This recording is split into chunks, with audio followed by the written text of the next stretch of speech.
Welcome to the Exceptional Sales Leader Podcast with Darren Mitchell. If you're a sales leader looking to take your leadership to a whole new level, then this is the podcast for you. We'll be exploring tips, techniques, and strategies to help you take your leadership to the exceptional level and allow you to enjoy more money, more meaning, and better sales results.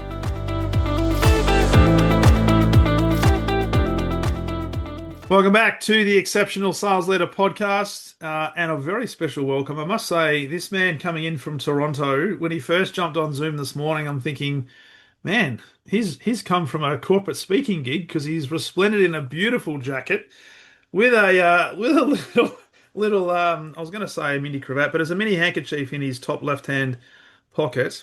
But he did say, full disclosure, he did say. It was a good thing to get dressed. My wife said to get dressed because otherwise I'd be sitting on the couch with my laptop. I can't believe I disclosed this to you, but that's fine. Well, this is an authentic podcast, Andrew. Okay. You know that from our conversation. Mr. Andrew Brown, very much a great welcome to the podcast, my friend. Darren, thank you so much for inviting me to have a great discussion with you today.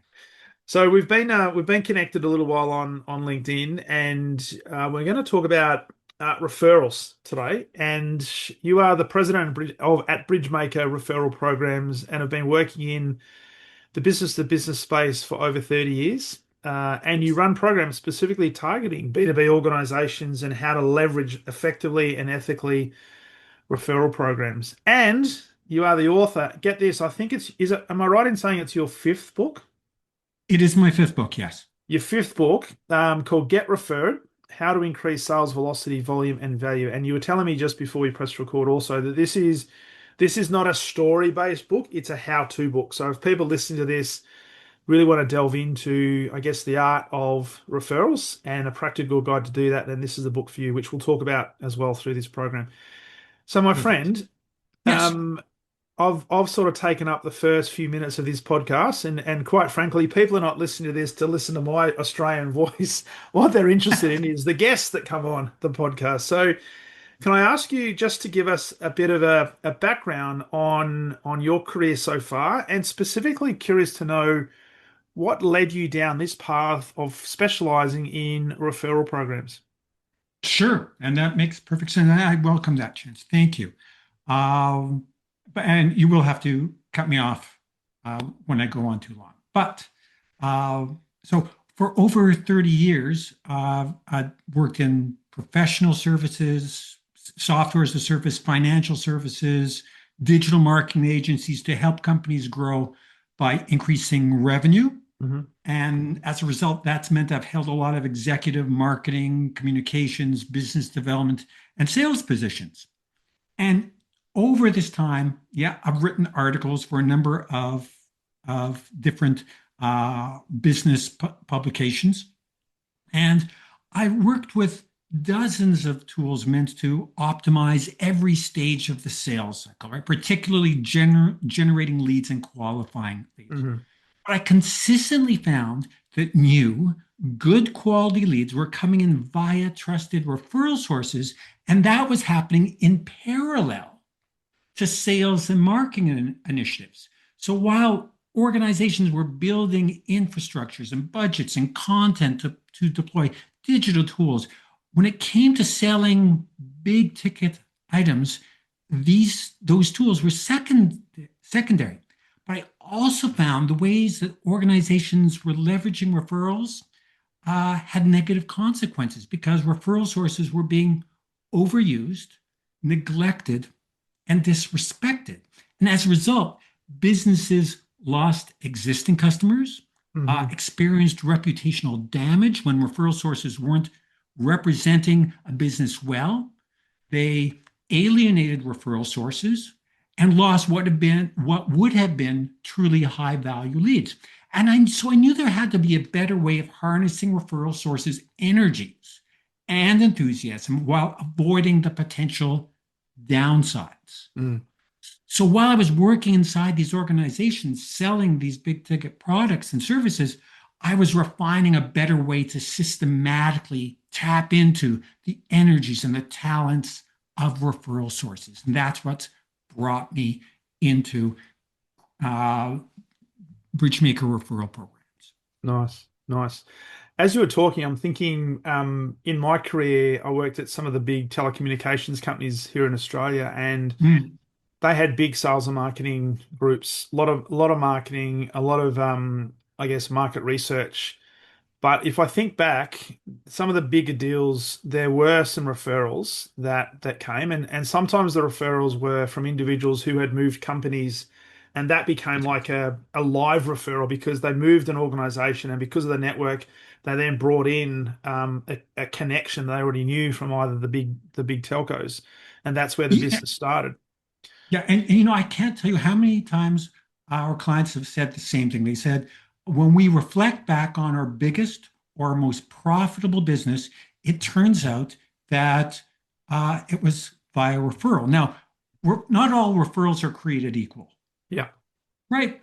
A big part when you say referral, people often think and ask, "Hey, would you introduce me?" And introductions are great. There's nothing wrong with an introduction. The difference when it comes to B2B referrals, the stakes are higher, right? When Mm, an average engagement is several $100,000, it is incumbent on the company asking for that introduction. They owe it to that referral source to provide some insight and demonstrate a number of things to show that they are a good fit for the mm. kinds of companies that they are looking to get referrals from.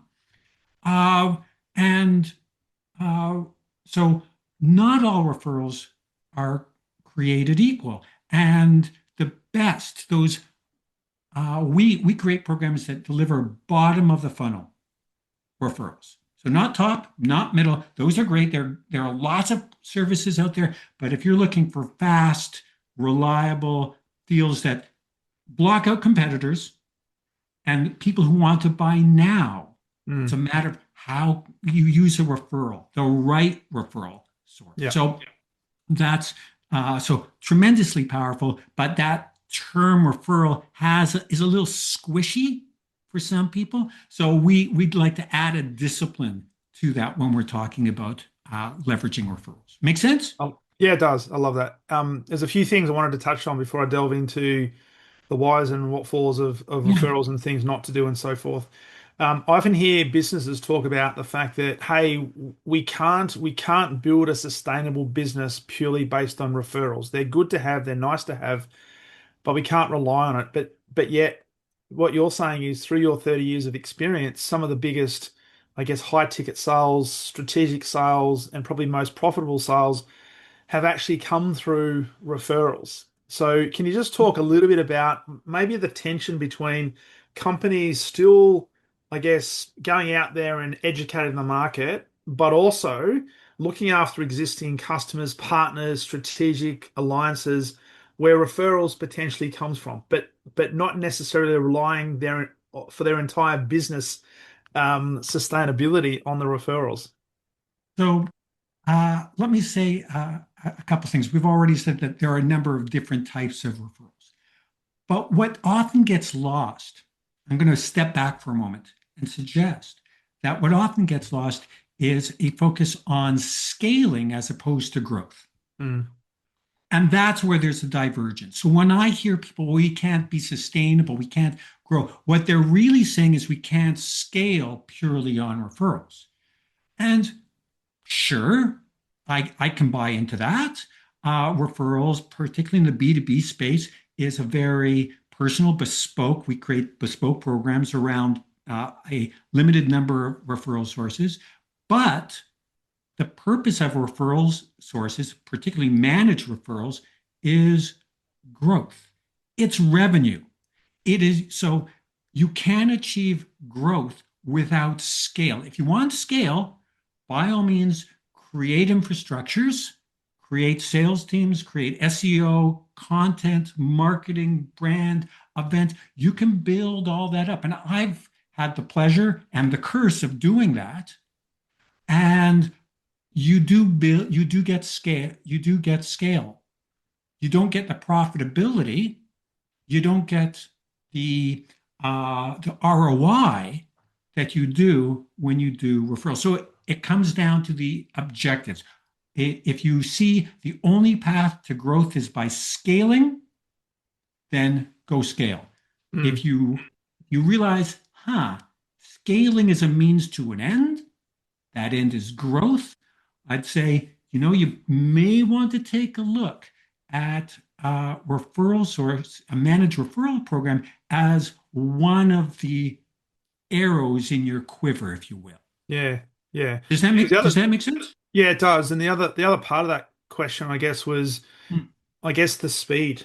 So in terms of Yes. return, because there's a lot of organizations that have this almost instant gratification approach to say we've got to get our number this quarter, got to get it this month.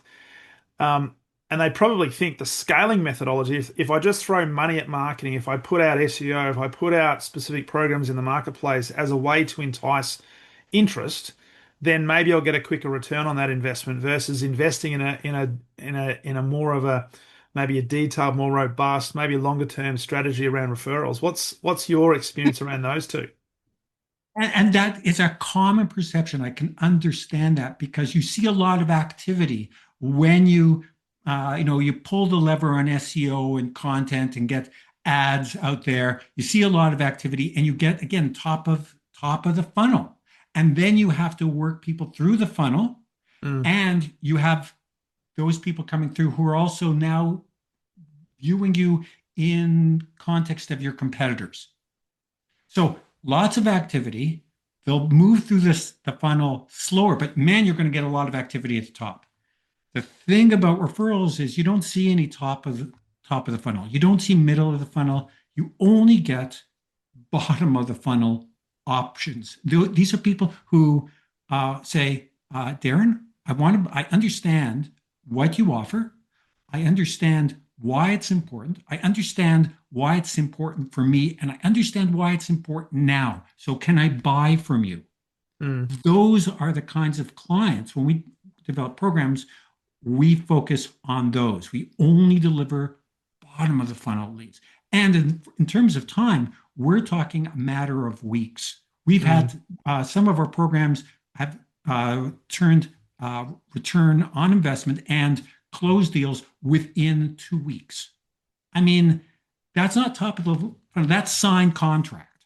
Yeah, yeah. So again, depending on what you're looking for, and they're both valid if you want the top or the middle of the funnel, and if you're okay with keeping competitors in the mix because you feel that it's worthwhile for your clients to understand the point of distinction, but that extends the sales cycle, then that's the route. But if you're really looking for sales because you are afraid or concerned about this quarter or next quarter's sales targets, then we call it the fastest path to revenue.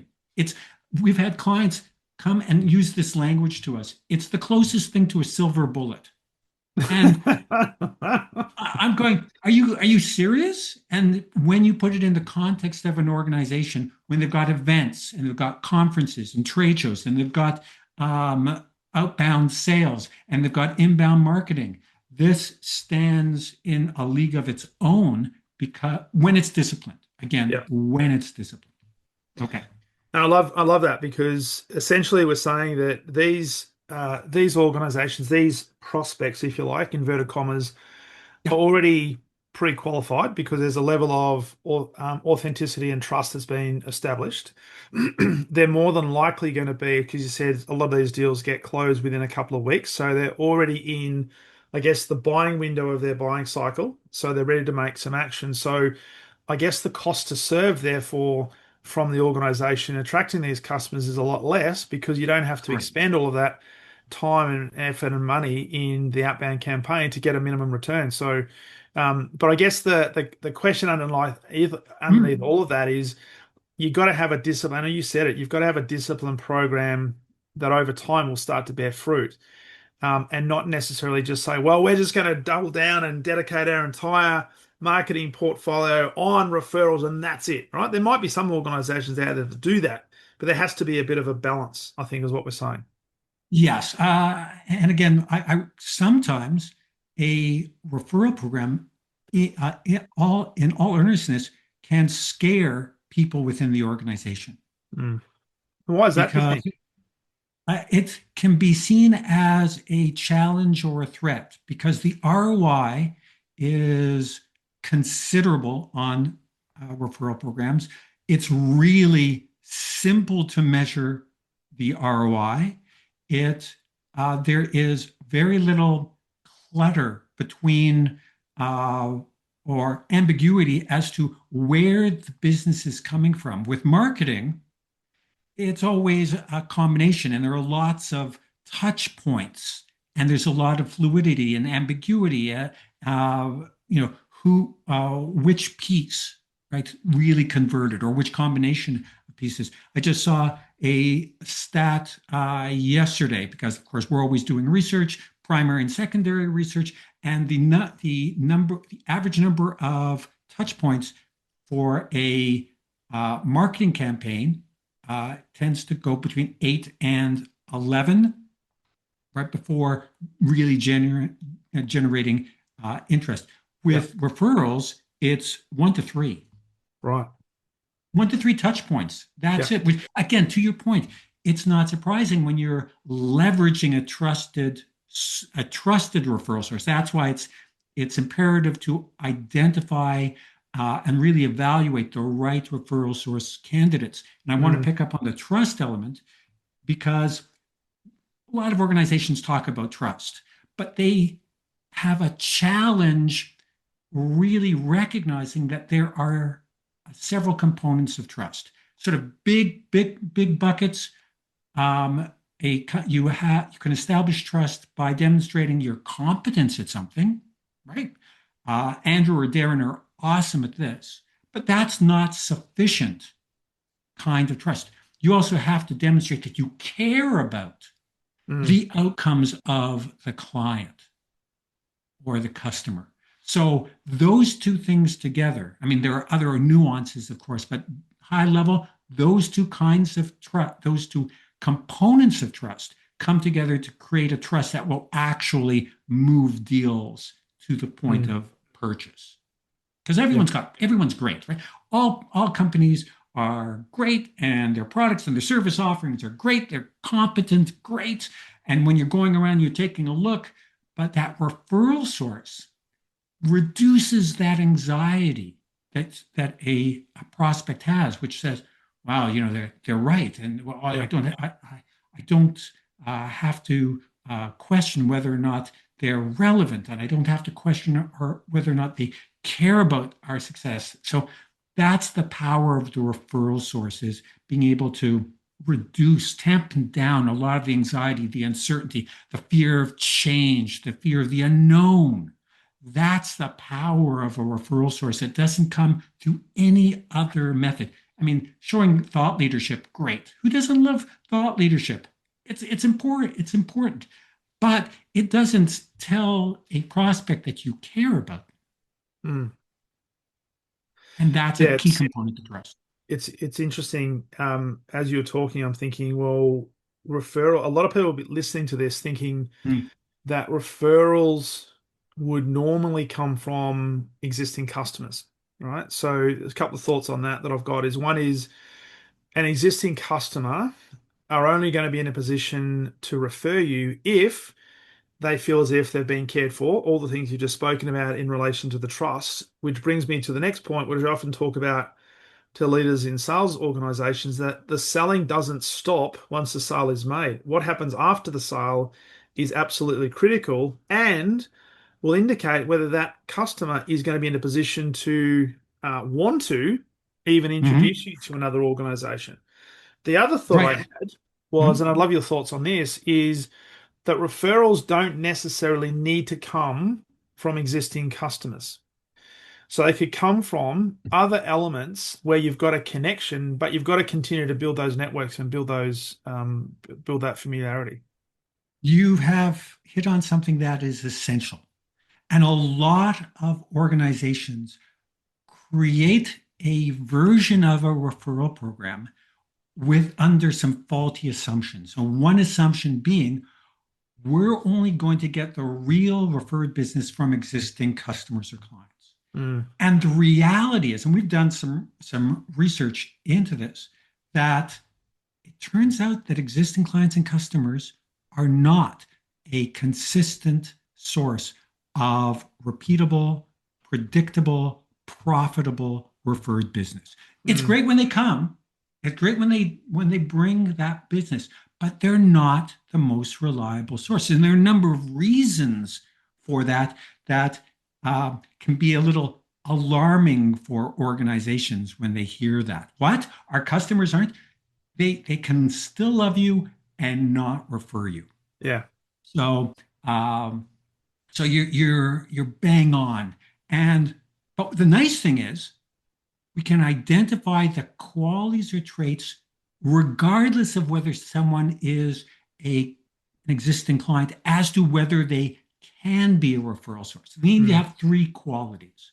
I'm jumping into professorial mode or just real practical program development mode because Yeah. I I really get frustrated when I see programs that have been built on some assumptions that just means that out of the gate they're not going to be successful. So there are three foundational things, and these are intuitive. People have to have the skills to refer you. Yeah. They have to have the willingness to refer you, and they have to have the opportunities to refer you.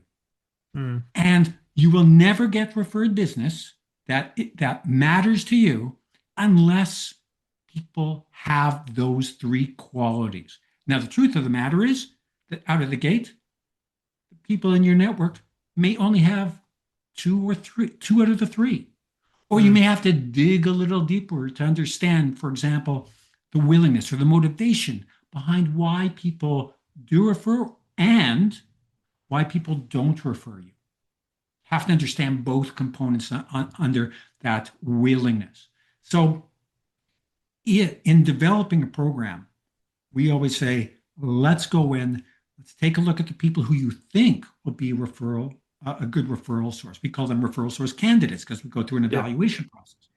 And let's tease out, let's have that understanding. That's why a managed referral program can focus on just a handful of people and be monumentally successful because we drill down to these people and we understand. We know that people change over a period of time, right there. For example, under that, the willingness, their motivations. You change careers, you move Mm. out of the city, you move out of the country or out of the city. You get kids. You decide you want to be take on a different role in the organization or in the industry. All these things are fluid, and when we develop programs, we develop an understanding of what's involved because Darren's cluster of motivations is going to be different from Mm. Andrew's cluster of motivations, and those clusters of motivations evolve over time. Yeah. Yeah. Love it. Love it. So we'll delve into more in terms of the do's and do Yeah. nots. So I'd love to ask you, because there'll be people listening to this who are probably have worked in organizations, particularly business organizations, where the expectation from maybe their one-up sales manager, sales director, or chief revenue officer is to go and talk to your existing customers and get one or two, three names and don't come back until you do. So it becomes very much a push exercise that Yeah. goes against like every ethical selling principle probably known to man. So why do you think, and maybe we've already touched on this a little bit, why do Yeah. you think there's a reluctance within business to business selling to ask for referrals? And do you think they're doing it the wrong way? So you've hit on a tactic that is used, overused, and abused. Yes. So the challenge is that when you are asking a referral source or an introduction or a full-throated endorsement, right? The qualified leads, oh, Darren is the right person.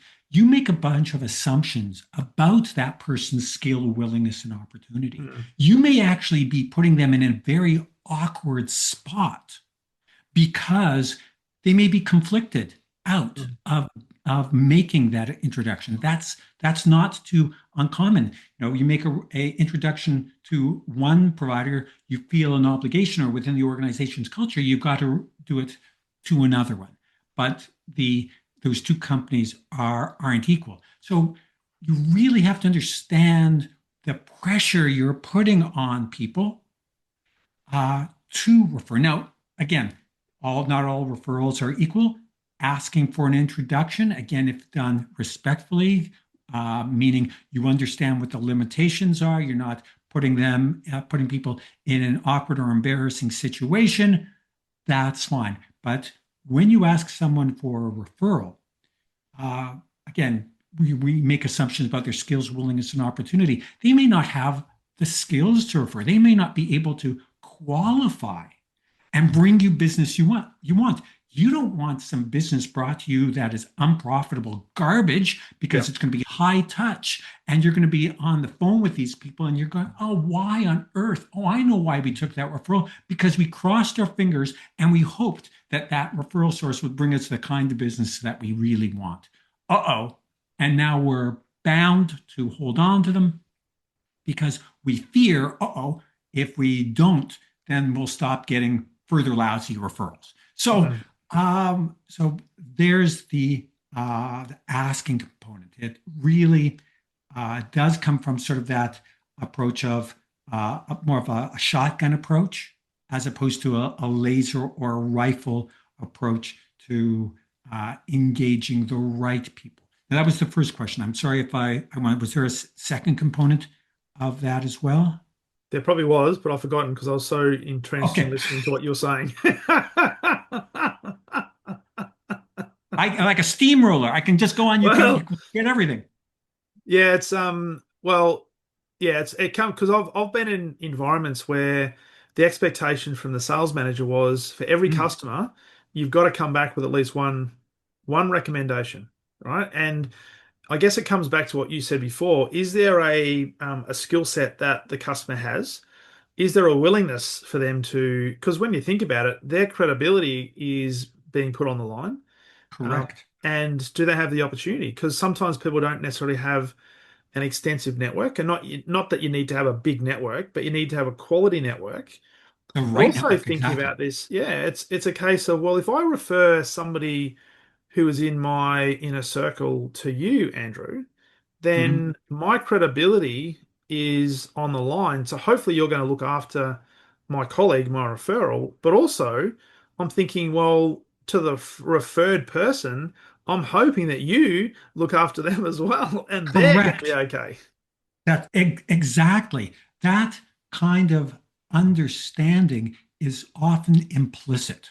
And in a referral program, it is completely transparent. So you sit down with each referral source and you are explicit as to what you expect from them and what they expect from you. Mm, And we found that it's vital for when someone does a referral program, that they identify their intake process, for example, and they have to make the experience for that referred business better than, not equal to, but better than when business comes in any other route. Now, it doesn't have to be yeah. monument, drastically different, drastically better. It can be as simple as acknowledgement. Hey, Mm, Darren, thank you for coming on board. We're excited to have you. It could be a letter from the CEO, right? It could be something very simple, but there has to be that. And then when you know how you're going to treat them better, you have to speak to your referral sources, and you're going to say, "This is how we're going to treat the businesses, the people that you bring in. You can rest assured mm, that we're going to treat them better." mm.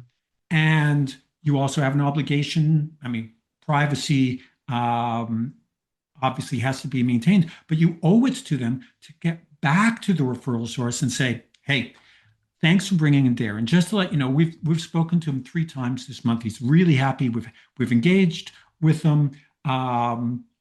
We've had some deep dives. We met with some folks, and everything's going according to target." Or getting back and being honest, you know what? we dropped the ball, or we met with them and we see a real problem. Mm. You have to have that transparency with the referral source as well. Again, to your point, they're putting their professional and personal reputations on the line.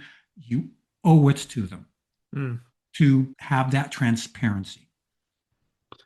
So let's talk some practicalities because I'm curious to know because you run referral programs at Bridgemaker.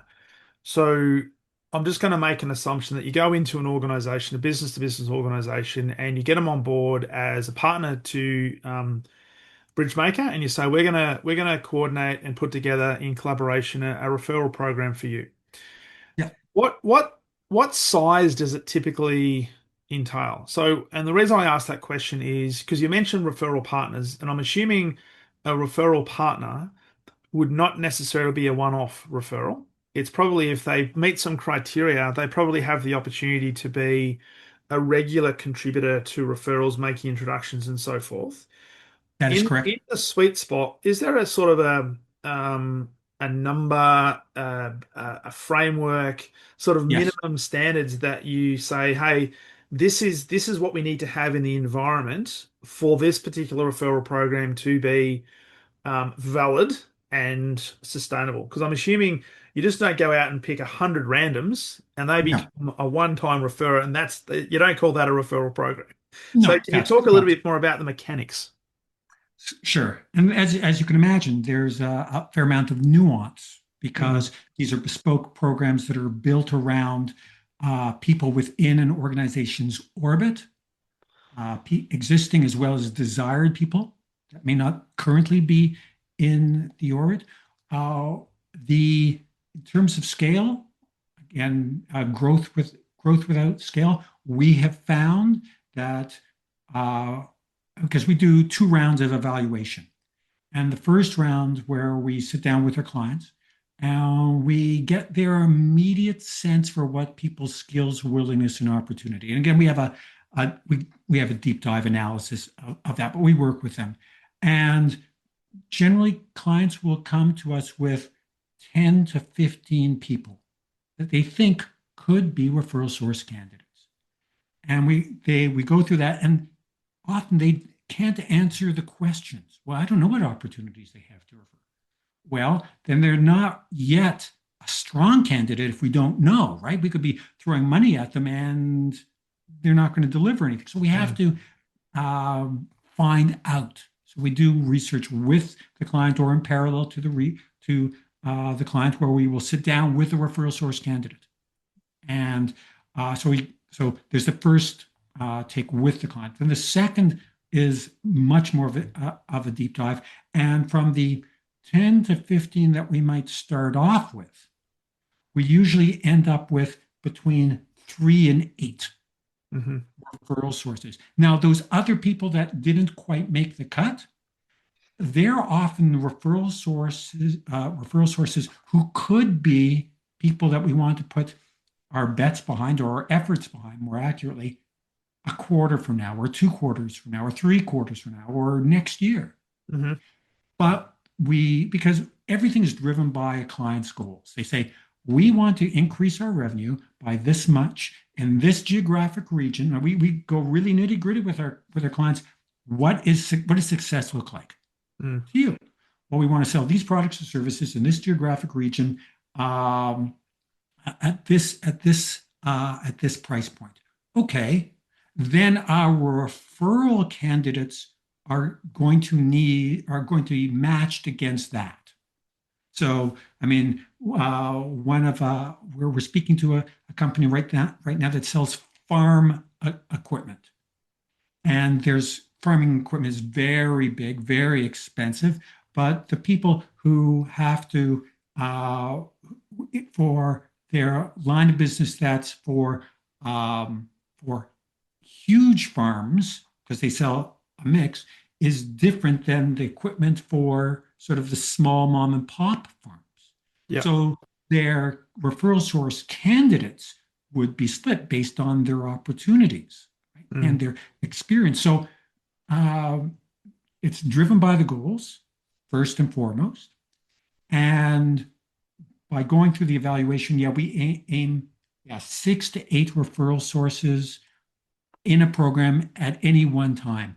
And we have yet not to meet a client's revenue goals based on that. It can be that focused and that successful with a handful of the right people once you arm them, once you activate them in the right way.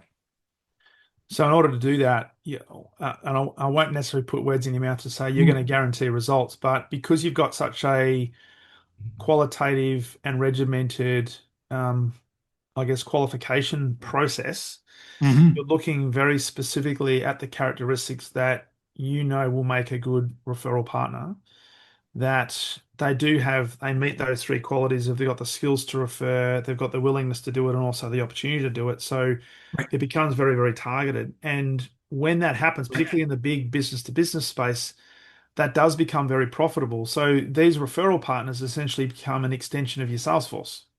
Correct. Correct. And And yeah, because I was go also ahead. going to say, I'm sure they're also not doing it for free out of the Well, goodness I of their was I was business. just going to pick up on that. There is it's an other assumption that a lot of referral programs are based on, that there is one or a single motivation that gets people to refer. That in itself is a faulty assumption. It's rarely one thing. Yeah, And the other part of that faulty assumption is that it's money, yeah, that people will only refer because it's money. And what we found through our research and time again with our clients is that there is a cluster of motivations that have people want to refer, and there are countervailing motivations that prevent people from wanting to refer. So it's understanding those. And I think of one of our clients who refused any remuneration at all for referral because to them, their primary motivation, again, they had a cluster, but their primary motivation was they wanted to feel as if they were part of something bigger. They yeah, had recently left their organization. They didn't want to join an organization. They didn't want to be a reseller, but they wanted to feel as if they were part of something bigger. So, what did the client do? We recommended they invite them to quarterly meetings. And that's what they did. yeah. Cost them nothing to refer. And that referral source alone brought in what, $700,000 of net new business within the first quarter Yeah. because we understood what was compelling, why they were acting the way that they were. We also understood their referral behaviors with other companies as well. Why were Mm. they referring or not referring others? Yeah. So, yes, money is often a piece of it. And depending on, again, where they are in their personal and professional career, money may take on a different weighting for some referral sources. And that's okay, because Yeah. when you take a look at your referral source candidates and you're saying, okay, we've evaluated 15 and we're now down to 6 or 8, and we say, okay, well, this person wants a fair commission, right? Fair chunk of change. Well, hold on. You know what? Because we want to budget for this program, we're not going to actually uh, pull on him this quarter. We'll choose other referral sources who don't place as much effort on money. Mm. And that way you can customize or you can choose the people in your program to get the kinds of results you want, as well as control the costs. And so the acquisition costs of customer just plummets.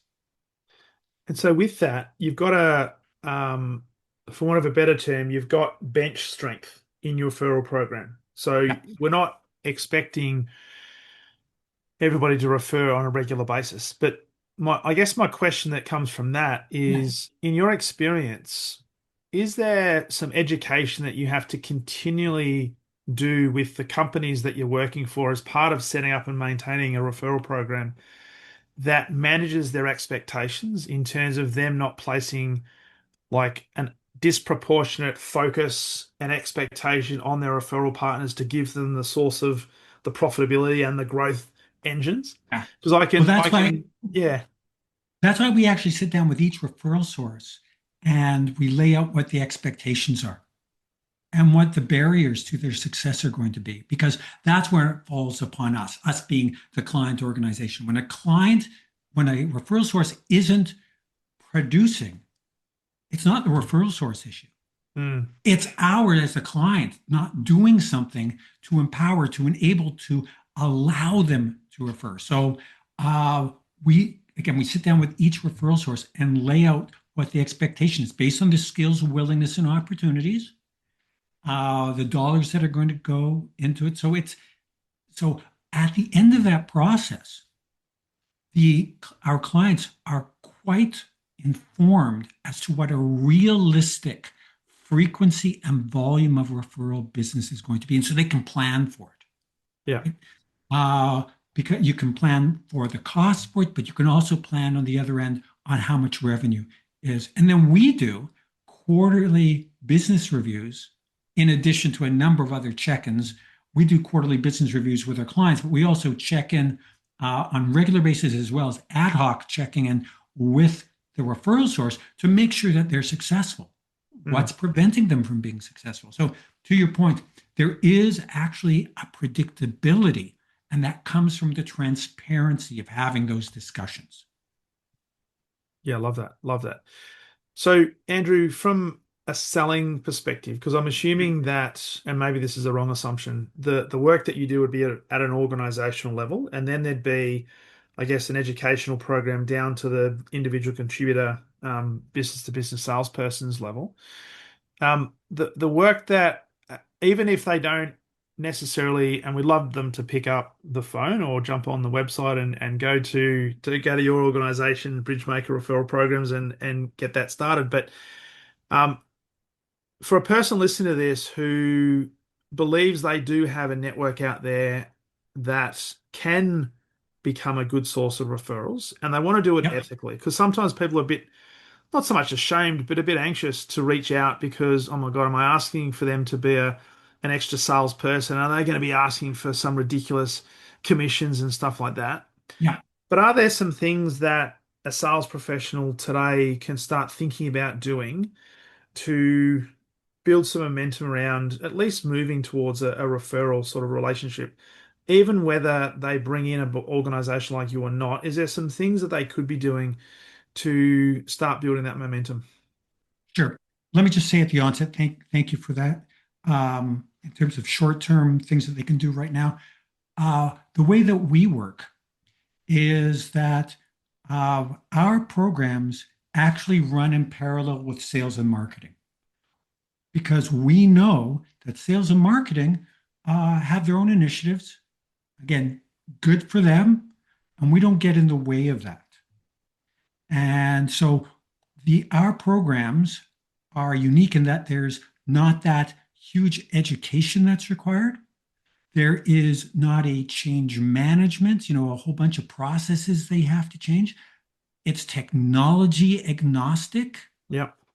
Again, guaranteed. There's no skills development necessarily that have to be built in house. So that first preface where you were saying, the amount of time to get a program up and running, a program can be up and running within 2 weeks.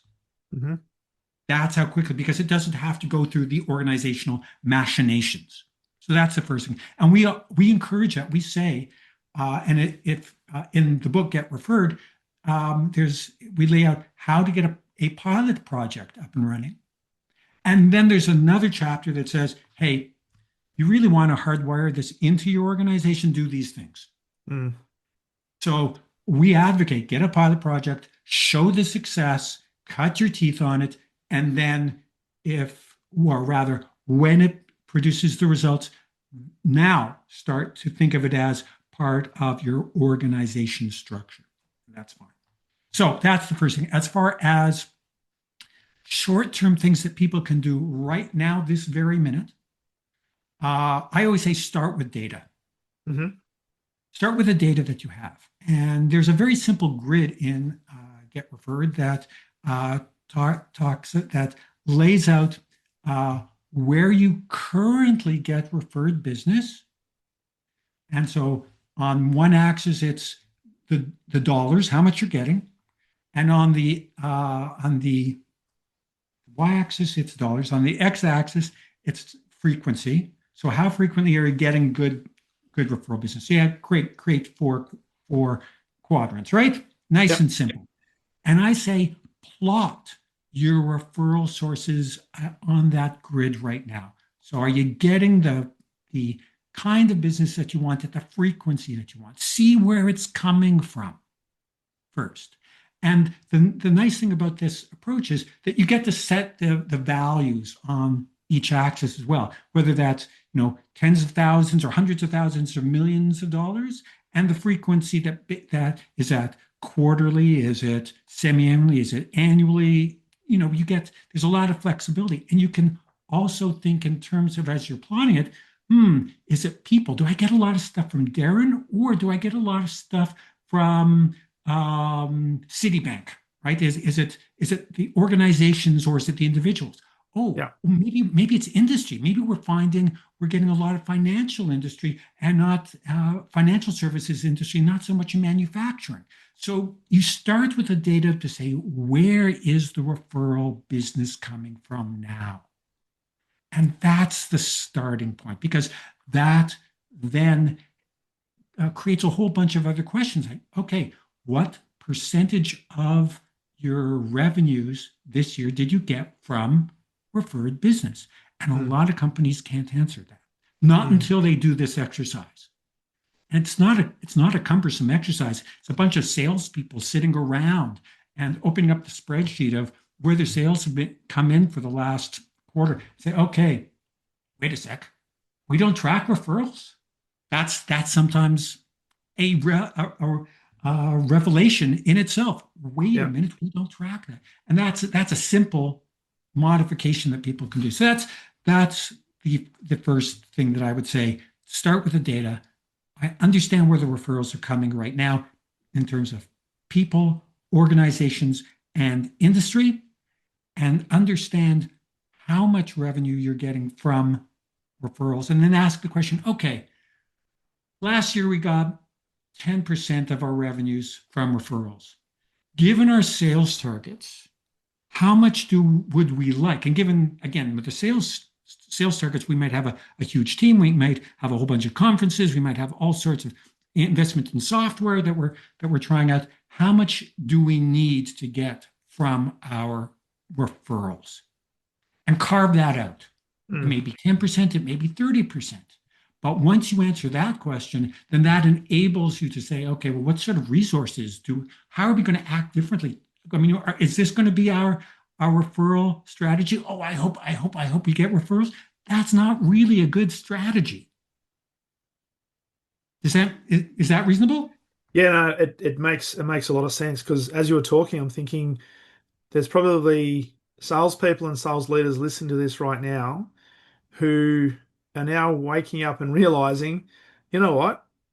There's a high probability that there's a lot of revenue that's being unrealized within our existing network of Mhm. contacts that we're not tapping into because Correct. we haven't done that analysis, we haven't asked the right questions, and we haven't simply asked them potentially to be a referral partner. And maybe it's because we think it's going to cost us a lot of money, but I always come back to the fact that if you don't ask, you're never going to find out. But it's the way you ask, based on the research you do to Correct. qualify them, that is going to make the difference. Correct. Yeah. Precisely. We are a big believer. I mean, we lead with certain values at our company. It's uh, dignity, kindness, and integrity. So we believe that that's the way. And unfortunately, we've had to let some clients go because they did not feel that those were important to them in the way that they engage with referral sources. We Yeah.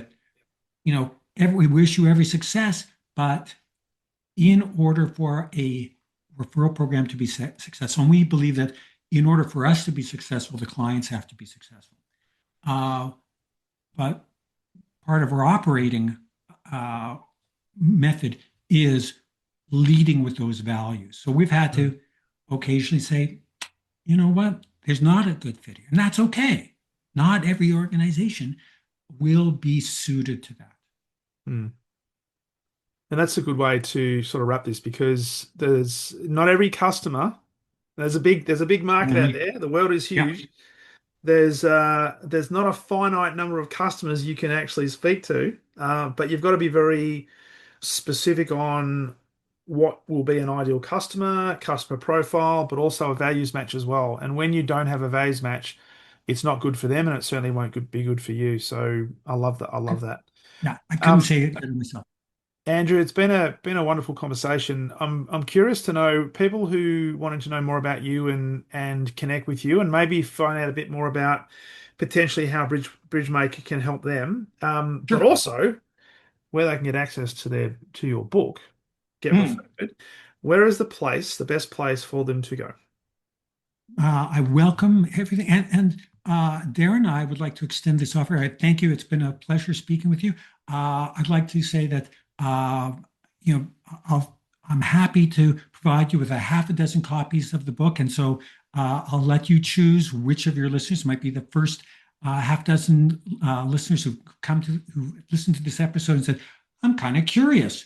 I think it could work here. I'm happy to provide you with copies, and we'll figure out the logistics of getting them copies. In general, getreferred.biz is the website. I'm on LinkedIn. I'm always happy to, and anyone that mentions that they've come from this podcast, I'm happy to give them 20 minutes of time gratis. Not a problem. Just as a way to say thank you to you, Darren, and thank you to the community. Yep, perfect. Love it. So I will put all of those on the show notes. That's Terrific. greatly appreciated. Um, Now, if there was one passing message you'd like to leave people in relation to this, that maybe we haven't necessarily touched on, or we just touched on briefly, that you could leave people contemplating around this concept of ethical referrals, what would that be as we finish the podcast? Uh, I'm gonna rapid fire a couple or a few. Okay. So first, something that we talked about earlier. Not all referrals are created equal. Some are more successful referring than others. So not all referral sources are created equal. Not all referrals are equal. To be successful, referral sources have to have the three qualities: skills to refer, willingness to refer, opportunities to refer. If referral sources are not being successful, it's up to us, Mm, the organization who's looking for referrals, to make them successful by helping fill the gaps in the skills, willingness, and opportunity. And we can create the conditions that help referral sources be successful at referring the right people to at the right time. So love those are it. the things. Love it. Great way to finish a great conversation. So, Andrew, greatly appreciate you staying up. I know it's well, when I say up, it's late afternoon in Toronto. Thank you for a great conversation, and greatly appreciate you being a guest on the Exceptional Sales Leader podcast. Thank you so much, Darren. It's been a pleasure. Thank you for having me. Awesome, mate.